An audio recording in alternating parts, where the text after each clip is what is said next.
Imagine you're drowning, not in water, but in the vacuum of space. Your world is dying. You have minutes, maybe hours, to save your entire civilization. What do? You scream, not with your voice, with every transmitter, every power source, every last photon of energy you can muster.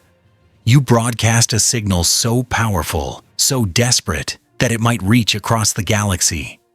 Now imagine this. Somewhere out there, right now, an alien civilization is doing exactly that, and we might be the only ones listening. For over 60 years, humanity has been searching for extraterrestrial intelligence. We've pointed our radio telescopes at the stars, listening for patterns, for music, for mathematics, anything that screams, "We are here." The result? Silence. Cosmic, profound, terrifying silence. This is the Fermi paradox. With billions of potentially habitable planets in our galaxy alone, where is everybody? Why haven't we heard a single hello? We've assumed that if intelligent aliens exist, they'd be broadcasting radio transmissions, laser beacons, maybe even deliberate messages aimed at primitive species like us, still crawling out of our technological infancy. But what if we've been listening for the wrong thing? What if the universe isn't silent because it's empty, but because we're only listening during the quiet moments? There's an old parable. A man loses his keys at night and searches under a streetlight.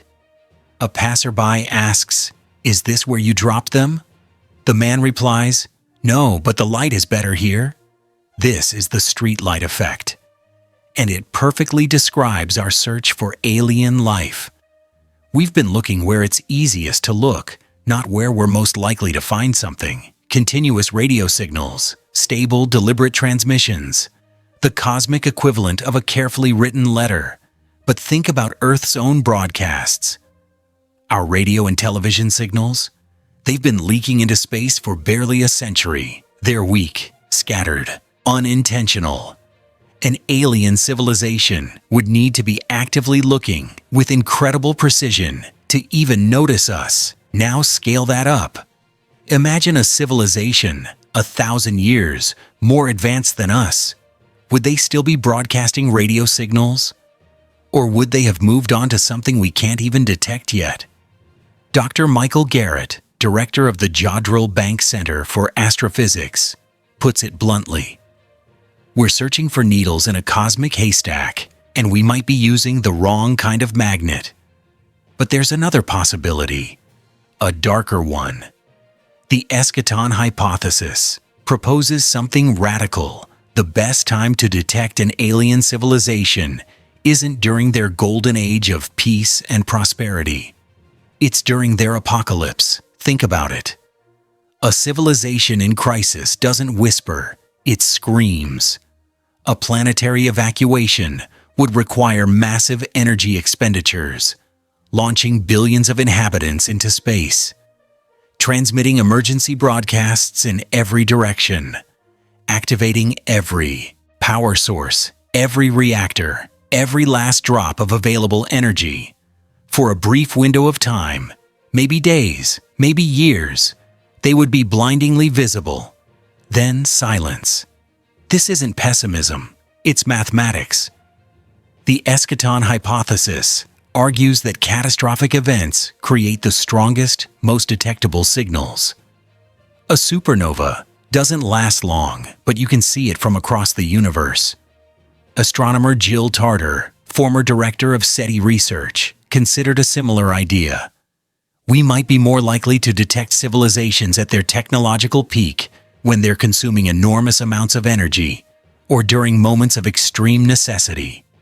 So when we detect a strange signal from space, we shouldn't ask, "Are they saying hello?" We should ask, "Are they saying goodbye?" August 15th, 1977. The Big Ear radio telescope in Ohio picks up something extraordinary. A signal so strong, so perfectly aligned with the frequency we'd expect from an artificial source, that astronomer Jerry Amen circles it on the printout and writes one word, Wow. For decades, this has been the holy grail of SETI. 72 seconds of something that looked exactly like an intelligent transmission. Then nothing. Silence. The official explanation? Probably a comet releasing hydrogen. Natural, random, disappointing. But here's what keeps researchers up at night. What if it wasn't a greeting? What if it was a scream? Imagine a civilization in its final hours. They activate every transmitter. They broadcast on every frequency we might recognize, including the hydrogen line, the universal "here we are" of the cosmos. Then their world ends. Their transmitters go dark. We caught 72 seconds of their last gasp. Could the wow signal have been an emergency broadcast, a distress call that no one answered? Because by the time we noticed it, whoever sent it was already gone? We'll never know, because we weren't recording in that direction when it happened, and it never repeated. But false alarms have taught us to be careful. Here's a humbling story. For 17 years, the Parkes Observatory in Australia detected strange, powerful radio bursts. Fast, bright, completely unexplained. Scientists called them perytons, and they drove researchers absolutely mad. Were they natural phenomena? Atmospheric anomalies? Dying stars? In 2015, they figured it out. Someone was opening the staff room microwave before it finished cooking. The microwave door released a burst of radio waves at just the right frequency to mimic an astronomical signal.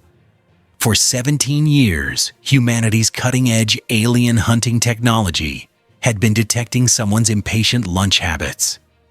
This is the challenge. Space is full of weird signals, pulsars that tick like cosmic clocks, magnetars that scream in X-rays, natural phenomena that can look eerily artificial.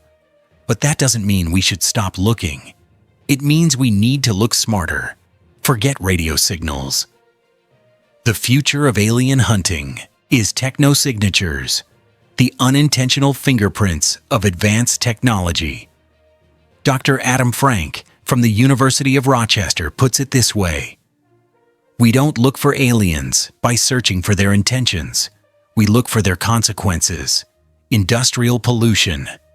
Here on Earth, we've filled our atmosphere with chlorofluorocarbons, CFCs, from refrigerators and aerosols. These don't occur naturally. If we detected CFCs in an exoplanet's atmosphere, it would be a smoking gun. Then there's the big stuff.